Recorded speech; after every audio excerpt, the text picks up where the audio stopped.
I'm rarely on magazine covers. You won't find me giving TED Talks or building a personal brand. I speak very little because I believe the most powerful stories are not spoken loudly. They unfold quietly, like water carving stone. Today, for the first time, I am telling my story not to chase applause, not to make headlines, but because somewhere, someone who feels invisible right now might need to hear how a man with no spotlight became a source of light for millions. This story is not about fame. It is about persistence, about doubt, rejection, silence, and the quiet strength of never giving up. Shall we begin? I was born in 1954 in Hangzhou, China. Back then, the country was not what you see today, and neither was my family. My father worked in journalism. My mother was a homemaker. We were not rich. We didn't have air conditioning or a fridge, but we had books. And more importantly, we had resilience. When I was 12, my life was cracked open. My father was accused during the Cultural Revolution, and I had to leave school. Just like that, education, something every child deserves, was taken away. I became a bricklayer, a construction worker. I did what I had to do, not with complaint, but with quiet. And others my age were memorizing textbooks. I was carrying cement. But here's what I learned. Life does not wait for perfect conditions. You don't need a perfect beginning to build a meaningful ending. Years passed. The revolution ended. Schools reopened. And I returned to the classroom, this time not as a boy, but as a man with calloused hands. I enrolled at a radio and TV school in my 20s. It wasn't prestigious, but it was my second chance, and I grabbed it with both hands. From there, I became a journalist. My words now had a place. I asked questions. I listened to the stories people forgot to tell, and I saw something the world hadn't noticed yet.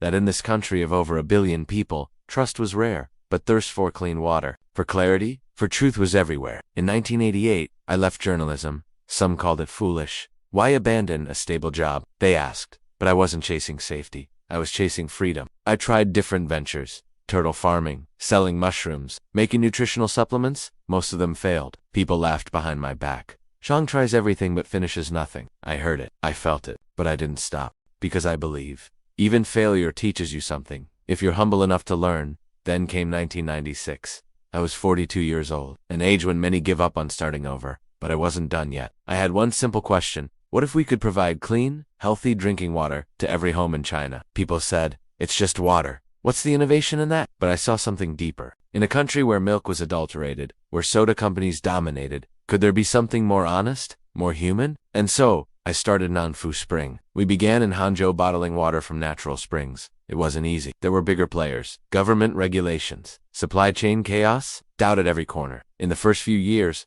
I barely slept. Every cap, every label, every source I inspected it myself. When others cut corners, we chose transparency. When others used distilled water, we chose to keep the minerals. Our slogan was simple. We do not add anything, because people don't want more. They want real. Many thought it was a naive strategy. But slowly, something happened. People started noticing. A mother gave her child our water and said, it tastes like the mountains. A factory worker drank it on a hot day and said, it reminds me of home. It wasn't just water anymore, it was trust. Bottled. And trust once earned is everything. We grew, from Hangzhou to all over China, then beyond. We expanded into tea, juice, vitamin drinks, but always with one principle. Never compromise on purity. I never had a grand marketing campaign, no flashy logo, no celebrity endorsements, just one idea. Serve people sincerely, and they will carry your name farther than you can imagine. Even today, I don't attend industry dinners. I avoid interviews, and I rarely smile for cameras. People call me the lone wolf billionaire. I don't mind, because I didn't build this company for the spotlight. I built it for the people who needed something honest in a dishonest world. I built it for the child whose only clean drink is a school bottle. For the old man who fills his thermos before work. For the young woman on a train who sips quietly while reading a book. I built it for them. Now, when I walk past a convenience store and I see someone pick up a bottle of Nanfu Spring, they don't know my face. They don't say my name, but I smile. Because deep down, I know I kept my promise. A man with no network, no fancy degree, no global stage, created something pure by never giving up on the simplest idea. People deserve something real. So, who am I? I am not a celebrity, not a tech mogul, not a household name. I am the man who walked through failure, rejection, and silence, and built something lasting, one drop at a time. Do you know who I am? I am Zhang Shanshen, founder of Nanfu Spring, a quiet builder who didn't shout, but still changed the world.